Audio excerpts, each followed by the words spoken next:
ಇನ್ನು ಕೊರೋನಾ ಮಹಾಮಾರಿಯಿಂದಾಗಿ ಇಡೀ ದೇಶವೇ ಲಾಕ್ಡೌನ್ ಆಗಿದೆ, ಘೋಷಣೆಯನ್ನು ಕೂಡ ಮಾಡಲಾಗಿದೆ. ಹೀಗಾಗಿ ಬಡವರ್ಗ ಮತ್ತು ಕಾರ್ಮಿಕ ವರ್ಗ ಏನಿದೆ ಅದು ತುಂಬಾ ತೊಂದರೆಗೆ ಒಳಗಾಗಿದೆ ಅನ್ನುವಂಥದ್ದು. ಈ ನಡುವೆ ಜಿಲ್ಲೆಯಲ್ಲಿ ಸಿಲುಕಿರುವಂತಹ ಕಾರ್ಮಿಕರು ಮತ್ತು ಬಡವರ್ಗದ ಮಂದಿಗೆ ನೆರವಾಗುವಂತಹ ಕೆಲಸವನ್ನ ಅನೇಕರು ಮಾಡ್ತಾ ಇದ್ದಾರೆ. ಅದರ ನಡುವೆ ಬಜ್ಪೆಯ ಗ್ರಾಮ ಪಂಚಾಯತ್ ಸದಸ್ಯ ಶಾಹುಲ್ ಹಮೀದ್ ಎನ್ನುವಂಥವರು ಮಾಡಿರುವಂತಹ ಕೆಲಸ ಈಗ ವ್ಯಾಪಕವಾಗಿ ಮೆಚ್ಚುಗೆಗೆ ಪಾತ್ರವಾಗಿದೆ. ಅಂದರೆ ಸಾಮಾನ್ಯವಾಗಿ ಎಲ್ಲರೂ ಕೂಡ ಸಹಾಯವನ್ನು ಮಾಡುವಾಗ ಅವರಲ್ಲಿರುವಂತಹ ಸಂಪನ್ಮೂಲಗಳು ಅಥವಾ ಅವರಲ್ಲಿರುವಂತಹ ಒಂದು ಆರ್ಥಿಕ ವಿಚಾರಗಳು ಏನಿರ್ತಾವೋ ಅದರ ಮೂಲಕ ಸಹಾಯವನ್ನು ಮಾಡ್ತಾರೆ, ಅಥವಾ ಯಾರಾದರೂ ದಾನಿಗಳಿಂದ ಸಂಗ್ರಹ ಮಾಡಿ ಆ ಮೂಲಕ ಕಷ್ಟದಲ್ಲಿರುವವರಿಗೆ ನೆರವಾಗುವಂತಹ ಕೆಲಸಗಳನ್ನು ಮಾಡಲಾಗುತ್ತೆ. ಆದರೆ ಇವರು ಇದೀಗ ಈ ಒಂದು ಬಡವರಿಗೆ ಆಹಾರವನ್ನು ವಿತರಣೆ ಮಾಡುವಂತಹ ಕೆಲಸಗಳು ಜೊತೆಗೆ ಸ್ಥಳೀಯ ವ್ಯಾಪ್ತಿಯ ಸುಮಾರು 800ಕ್ಕೂ ಅಧಿಕ ಕುಟುಂಬಗಳಿಗೆ ಕಿಟ್ಟನ್ನು ವಿತರಣೆ ಮಾಡಿದ್ದಾರೆ. ಸೊ ಈ ಎಲ್ಲ ಕೆಲಸಗಳಿಗಾಗಿ ತಮಗೆ ಆದಾಯವನ್ನು ತಂದುಕೊಡ್ತಾ ಇದ್ದಂತಹ ಬಸ್ಸನ್ನೇ ಪರ್ಮಿಟ್ ಸಹಿತವಾಗಿ ಮಾರಾಟ ಮಾಡಿದ್ದಾರೆ ಎನ್ನುವಂತಹ ಮಾಹಿತಿಗಳು ಕೂಡ ಈಗ ತಿಳಿದು ಬರ್ತಾ ಇದೆ. ಕಾರ್ಮಿಕರಿಗೆ ಆಹಾರದ ವ್ಯವಸ್ಥೆಯನ್ನು ಮಾಡುವ ಜೊತೆಗೆ ಸುಮಾರು 800ಕ್ಕೂ ಅಧಿಕ ಕಿಟ್ಗಳನ್ನು, ಅಂದರೆ ಅಗತ್ಯ ಸಾಮಗ್ರಿಗಳನ್ನು ಒಳಗೊಂಡಿರುವಂತಹ ಕಿಟ್ಗಳನ್ನು ವಿತರಣೆ ಮಾಡಲಾಗಿದೆ. ಅಂದರೆ ಈ ಒಂದು ಕಿಟ್ನ ಪ್ರತಿಯೊಂದು ಕಿಟ್ಟನ್ನ ಒಂದು ಮೌಲ್ಯವನ್ನು ಗಮನಿಸಿದರೆ ಅದು ಸರಿಸುಮಾರು 1600ಕ್ಕೂ ಹೆಚ್ಚು ಮೌಲ್ಯದ ವಸ್ತುಗಳನ್ನು ಒಳಗೊಂಡಿರುವಂತಹ, ಅಂದರೆ 15ಕ್ಕೂ ಅಧಿಕ ಬಗೆಯ ವಸ್ತುಗಳಿರುವಂಥ ಕಿಟ್ಗಳನ್ನು ವಿತರಣೆ ಮಾಡಲಾಗಿದೆ ಎನ್ನುವಂಥ ಡೀಟೇಲ್ಸ್ ಈಗ ಸಿಗ್ತಾ ಇರುವಂಥದ್ದು. ಇನ್ನು ಇವರ ಈ ಮಾನವೀಯ ಕಾರ್ಯ ಏನಿದೆ ಅದು ಸಾರ್ವಜನಿಕ ವಲಯದಲ್ಲಿ ಪ್ರಶಂಸೆಗೆ ಪಾತ್ರವಾಗಿದೆ. ಅನೇಕ ಯುವಕರ ತಂಡದ ಜೊತೆಗೆ ಗ್ರಾಮ ಪಂಚಾಯತ್ನ ಸದಸ್ಯ, ಮಾಜಿ ಅಧ್ಯಕ್ಷರು ಕೂಡ ಹೌದು, ಈಗ ಸದಸ್ಯರಾಗಿ ಸೇವೆಯನ್ನು ಸಲ್ಲಿಕೆ ಮಾಡ್ತಾ ಇದ್ದಾರೆ. ಸೊ ಈ ಮೂಲಕ ಆರ್ಥಿಕವಾಗಿ ಅಶಕ್ತರಾಗಿರುವವರಿಗೆ ನೆರವಾಗುವಂತಹ ಕೆಲಸವನ್ನು ಈ ಮೂಲಕ ಮಾಡಲಾಗಿದೆ. ಈ ಬಗ್ಗೆ ಮಾತನಾಡೋದಕ್ಕೆ ಸ್ವತಃ ಶಾಹುಲ್ ಹಮೀದ್ ಅವರು ಈಗ ನೇರ ಸಂಪರ್ಕದಲ್ಲಿದ್ದಾರೆ ದೂರವಾಣಿ ಮೂಲಕ. ಸರ್ ನಮಸ್ತೆ. ನಮಸ್ತೆ. ಎಸ್, ಒಂದು ಮಾನವೀಯ ಕೆಲಸ ಅಂದ್ರೆ ಇಂತಹ ಒಂದು ಸಂದಿಗ್ಧ ಸಂಕಷ್ಟದ ಪರಿಸ್ಥಿತಿಯಲ್ಲಿ ನೆರವಾಗುವಂತಹ ಕೆಲಸಗಳು ಆಗಬೇಕು, ಅದು ಕೂಡ ತಮ್ಮ ಮೂಲಕ ಆಗ್ತಾ ಇದೆ ಅನ್ನುವಂಥದ್ದು. ಅದರ ನಡುವೆ ನಮಗೆ ಕೇಳಿ ಬರ್ತಾ ಇರುವಂತಹ ಒಂದು ವಿಚಾರ ಅಂತ ಹೇಳಿದ್ರೆ, ತಾವು ಈ ಎಲ್ಲ ವಿಚಾರಗಳಿಗೆ ಸಂಬಂಧಪಟ್ಟ ಹಾಗೆ ತಮ್ಮ ಬಸ್ಸನ್ನೇ ಮಾರಾಟ ಮಾಡಿದ್ದೀರಿ ಅನ್ನುವಂಥದ್ದು. ಸೊ ಏನ್ ಹೇಳ್ತೀರಿ ಸರ್ ಒಟ್ಟಾರೆಯಾಗಿ?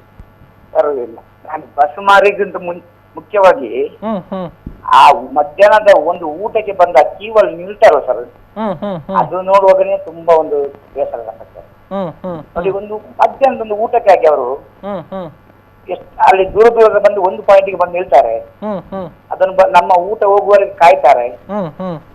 ಆ ಊಟ ಮಾಡಿ ಅವರನ್ನು ಹೋಗುವಾಗ ಅದೇ ಒಂದು ನನಗೆ ಒಂದು ಇದಾಗ್ತದೆ. ನಾನು ಆಕ್ಚುಲಿ ಬಸ್ ಮಾರಿದೆ ಅಂದ್ರೆ ನಾನು ಈ ಕೊರೋನಾ ಬರೋ ಒಂದು 2-3 ದಿವಸ ಮುಂಚೆ ಬಸ್ ಮಾರಿದ್ದೆ 18 ಲಕ್ಷ ರೂಪಾಯಿಗೆ ಪರ್ಮಿಟ್ ಮತ್ತು ಬಸ್. ಆದ್ರೆ ಹಣ ಇತ್ತು ಸರ್ ನನ್ನ ಹತ್ರ. ನಾನು ಈಗಾಗಲೇ ಹೆಚ್ಚು ಕಡಿಮೆ ಒಂದು 14 ಲಕ್ಷ ರೂಪಾಯಿ ಮುಗಿತು ಸರ್. ಈಗ ನಾನು ಒಂದು 800 ಕಿಟ್ ಮಾಡಿದ್ದೇನೆ, 1600 ರೂಪಾಯಿ ಒಂದು ಕಿಟ್ಗೆ. ನಾನು ಎಲ್ಲ ಜಾತಿ ಎಲ್ಲ ಧರ್ಮದವರನ್ನು ಎಲ್ಲರಿಗೆ ಸಮಾನವಾಗಿ ಕೊಟ್ಟಿದ್ದೇನೆ ಸರ್. ಇನ್ನು ಸಹ ಈಗ ಆಗ್ಲೇ ಒಂದು 700 ಕಿಟ್ ಖಾಲಿ, ಇನ್ನು 200 ಕಿಟ್ ನಾಳೆ ಹೇಳಿದ್ದೇನೆ ಸರ್ ಅಂಗಡಿಯಲ್ಲಿ. ಇನ್ನು 200. ಮತ್ತೆ ಇದು ಏನಂದ್ರೆ ರಾಜಸ್ಥಾನ, UP, ಮಹಾರಾಷ್ಟ್ರ ಎಲ್ಲ ಕಡೆಯ ಈ ವಲಸೆ ಕಾರ್ಯಕ್ರಮ ಕರೆದಿದ್ದಾರೆ ಸರ್. ಅವರಿಗೆ ಆಕ್ಚುಲಿ ನಾವು ಊಟ ಮಾಡುವಂತ ಅಕ್ಕಿ 32 ರೂಪಾಯಿ ಸರ್. ಅವರಿಗೆ ನಾ ಕೊಟ್ಟು ಸರ್ ಒಂದು ಅಕ್ಕಿ 44 ರೂಪಾಯಿ ಸರ್, ಸೋನಾ ಮಸೂರಿ ಅಂತ. ಆಕ್ಚುಲಿ ಈ ಕಿಟ್ಟು ಇನ್ನೊಂದು ಕೊಡೋಕ್ಕಿಂತ ಈ ಊಟ ಕೊಟ್ಟದ್ದು ನನಗೆ ತುಂಬಾ ಒಂದು ಖುಷಿಯಾಗಿದೆ ಸರ್. ಅದೊಂದು ನೋಡುವಂತದ್ದು ಸರ್ ನನಗೆ ಬಹಳ ಒಂದು ಇದು ಬಂದು ಕ್ಯೂವಲ್ಲಿ ನಿಲ್ಲುದು, ಅವರ ಕಷ್ಟ ಪಾಪ ಅವ್ರು ನೋಡುವಂತದ್ದು. ಇವತ್ತಿಗೆ ನಾನು ಅದು ನಾನು ಬಜ್ಪೆಯಿಂದ 2 ಗ್ರಾಮ ಕೊಟ್ಟಿದ್ದೇನೆ ಸರ್. ಬಜ್ಪೆ ಗ್ರಾಮ ಪಂಚಾಯತ್ ವ್ಯಾಪ್ತಿಯಲ್ಲಿ ಕೊಂಚಾರ್ ಮತ್ತು ಶಾಂತಿಗುಡ್ಡೆ ಅಂತ, ಬಾಲ ಗ್ರಾಮ ಪಂಚಾಯತ್ ವ್ಯಾಪ್ತಿಯಲ್ಲಿ ಕಲ್ವಾರ ಅಂತ 250 ಜನರಿಗೆ ಟೋಟಲ್ ಕೊಡ್ತಿದ್ದೇನೆ ಸರ್. ಕೆಲವು ಮನೆ ಹೋಗಿ ಅವರವರ ಮನೆಯಲ್ಲಿ ಇರ್ತಾರೆ, ಈ 10 ಜನ 12 ಜನ ಒಂದೊಂದು ಮನೆಯಲ್ಲಿ ಇರ್ತಾರೆ. ಅವರಿಗೆ ಮನೆಗೆ ಹೋಗಿ ಅವರು ಒಂದು ದೊಡ್ಡ ಪಾತ್ರ ತಂದ್ರೆ ಅವ್ರಿಗೆ ಕೊಡ್ತಾ ಇದ್ದೆ. ಈಗ ನಮ್ಗೆ ನಿನ್ನೆಯಿಂದ ನಾನು ಈಗ ಅವರಿಗೆ ಕಿಟ್ ಕೊಡ್ತಿದ್ದೇನೆ ಸರ್. ಈಗ 10 ದಿವಸದ ಕಿಟ್ ಅವರಿಗೆ ಮಾಡಿ ಕೊಡ್ತಾ ಇದ್ದೇನೆ. ಅವ್ರ ಪಾಪ ಬಂದು ದಾರಿ ನಿಲ್ಲುದು ಇದು ನೋಡುವಾಗ ಬೇಸರ ಇತ್ತು. ಅದಕ್ಕಾಗಿ ನೀವೇ ಮಾಡಿ ಅಂತ ಅವರಿಗೆ ಕಿಟ್ಟಿನ ವ್ಯವಸ್ಥೆ ಮಾಡ್ತಾ ಇದ್ದೇನೆ ಸರ್. ಎಸ್, ಅಂದ್ರೆ ಎಷ್ಟು ದಿನಗಳಿಂದ ಈ ಎಲ್ಲ ಕೆಲಸಗಳನ್ನ ಆರಂಭ ಮಾಡಿದ್ದೀರಿ ಅನ್ನುವಂಥ ಸರ್? ಎಷ್ಟು ದಿನಗಳಿಂದ ಈ ರೀತಿಯ ಕೆಲಸಗಳಾಗ್ತಾ ಇದೆ ಅಂತ? ನಾನೀಗ 13 ದಿವಸ ಸರ್.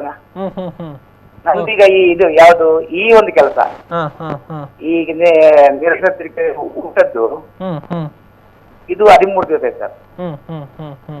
ಅಂದ್ರೆ ಕಿಟ್ಟು ಕೊಡ್ತಾ ಇದ್ದೇನೆ ಸರ್, ಎಲ್ಲರಿಗೆ ಕಿಟ್ಟು ಬೇರೆ ಹಂಚ್ತಾ ಇದ್ದೇನೆ. ಅಂದ್ರೆ ಸುಮಾರು ಈಗ 800ಕ್ಕೂ ಅಧಿಕ ಮಂದಿಗೆ ತಮ್ಮ ಮೂಲಕ ಕಿಟ್ಗಳು ವಿತರಣೆ ಆಗಿದೆ.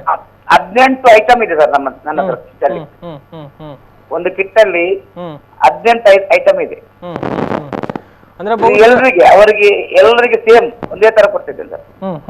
ಮತ್ತೆ ಬಿಜಾಪುರ, ಬಾಗಲಕೋಟೆ ಇದ್ದವರಿಗೆ, ಕೆಲವರಿಗೆ, ಮಹಿಳೆಯರಿಗೆಲ್ಲ, ಇಲ್ಲಿ ಕೆಲವರು ತುಂಬಾ ಜನ ಕೆಲಸಕ್ಕಿದ್ದಾರೆ, ಅವರಿಗೆಲ್ಲ ಮನೆಗೆ ಕಿಟ್ಟೆ ಕೊಡ್ತಿದ್ದೇನೆ ಸರ್. ಅಂದ್ರೆ ಬಹುಶಃ ತಾವು ಬಸ್ ಮಾರಿ ಬಂದಿರುವಂತಹ ಒಂದು ಆದಾಯ ಏನಿದೆ ಅದು ಬಹುಶಃ ಇದೇ ಒಂದು ವಿಚಾರಕ್ಕೆ ಈಗ ವಿನಿಯೋಗ ಆಗ್ತಾ ಇದೆ. ಹೌದು ಸರ್. ಬಸ್ಸು ನಾವು ನಮ್ಮನ್ನು ದೇವರು ಕಾಪಾಡಿದ್ರೆ ಇನ್ನು 4 ಬಸ್ ತೆಗಿಬಹುದು ಸರ್. ಮನುಷ್ಯತ್ವ ಮತ್ತೆ ನಮ್ಮ ಜೀವದ ಅಗತ್ಯ ಅಲ್ಲ. ನಾವು ಇದ್ರಲ್ಲ ಬಸ್ ಇರೋದು. ಹೌದು. ಯಾವಾಗಲೂ ತೆಗಿಬಹುದು ಸರ್. ಬಹುಶಃ ಮಾನವೀಯತೆಯನ್ನ ಮೆರೆಯಬೇಕಾದಂತಹ ಸಮಯ ಇದು. ಯಾರ ಬಳಿ ಒಂದು ಸಹಾಯ ಮಾಡೋದಕ್ಕಾಗುತ್ತೋ ಅವರ ಸಹಾಯವನ್ನು ಮಾಡುವಂತಹ ಸನ್ನಿವೇಶ. ಬಹುಶಃ ಈ ಒಂದು ಮಾತನ್ನ ಅತ್ಯಂತ ಸ್ಪಷ್ಟವಾಗಿ ತಾವು ಇಲ್ಲಿ ನಿಭಾವಣೆ ಮಾಡ್ತಾ ಇದ್ದೀರಿ, ನೆರವಾಗ್ತಾ ಇದ್ದೀರಿ ಅಂತ. ಹೌದು. ಎಸ್, ನಿಜಕ್ಕೂ ಹೆಮ್ಮೆ ಆಗುತ್ತೆ ಸರ್. ಅಂದ್ರೆ ಏನಾದ್ರೂ ಅಂದ್ರೆ ನಾವು ನೋಡ್ತೇವೆ ದಾನಿಗಳು ಸಹಾಯವನ್ನ ಮಾಡ್ತಾರೆ, ಅನೇಕ ಸಹೃದಯರು ಇಂತಹ ಸಂದರ್ಭದಲ್ಲಿ ಕಿಟ್ಗಳನ್ನ ವಿತರಣೆ ಮಾಡುವಂಥದ್ದು ಅಥವಾ ತಮ್ಮ ಕೈಯಿಂದ ಎಷ್ಟಾಗುತ್ತೋ ಅಷ್ಟು ನೆರವನ್ನ ಮಾಡ್ತಾ ಇದ್ದಾರೆ. ಆದ್ರೆ ಏನೋ ಒಂದು ಮುಂದಿನ ಒಂದು ಕಾರ್ಯಗಳಿಗಾಗಿ ಈ ರೀತಿ ಇದ್ದಂತಹ ವಿಚಾರಗಳು, ಅಂದ್ರೆ ಈಗ ತಾವು ಬಸ್ ಮಾರಿರುವಂತಹ ವಿಚಾರ, ಅದನ್ನ ಸಂಪೂರ್ಣವಾಗಿ ವಿನಿಯೋಗ ಮಾಡುವಂಥದ್ದು ನಿಜಕ್ಕೂ ಅದಕ್ಕೂ ಒಂದು ಹ್ಯಾಟ್ಸ್ ಆಫ್ ಹೇಳಲೇಬೇಕು. ಮತ್ತೊಮ್ಮೆ ನಮ್ಮ ಕಡೆಯಿಂದ ತಮಗೆ ಅಭಿನಂದನೆಗಳನ್ನ ಅರ್ಪಿಸ್ತಾ ಇದ್ದೇನೆ ಸರ್. ಇನ್ನೊಂದು ಸರ್, ಹೇಳಿ ಸರ್. ನಾನು ಅವರ ಜೊತೆಯಲ್ಲಿ ಹೋಗಿ ಊಟ ಮಾಡ್ತಿದ್ದೆ ಡೈಲಿ. ಅವರ ಹತ್ರನೇ ಕೂರಿ ಜೊತೆಯಲ್ಲೇ ಊಟ ಮಾಡ್ತಿದ್ದೆ, ನಾನೇ ಬಳಸುತ್ತಿದ್ದೆ. ನನಗೆ ತುಂಬಾ ಹೆಮ್ಮೆ ಆಗ್ತದೆ. ಎಸ್, ಅಂದ್ರೆ ಅವರ ಜೊತೆಗೆ ಅವರ ಕಷ್ಟವನ್ನು ಕೂಡ ಅರಿತುಕೊಂಡು ಜೊತೆಗೆ ಬೆರೆಯುವಂತ ಕೆಲಸವನ್ನ ಮಾಡಿದ್ರಿ ಅನ್ನುವಂಥದ್ದು. ಎಸ್, ಮತ್ತೊಮ್ಮೆ ಧನ್ಯವಾದಗಳು ಸರ್. ತಮ್ಮಂತವರು ಬೇಕು ಸಮಾಜಕ್ಕೆ ಇಂತಹ ಒಂದು ಸನ್ನಿವೇಶಗಳಲ್ಲಿ ಅಂತ. Yes, thank you once again Shahul Hameed ಅವರೇ ನಮ್ಮ ಜೊತೆಗೆ ಮಾತಿಗೆ ಸಿಕ್ಕಿದ್ದಕ್ಕಾಗಿ.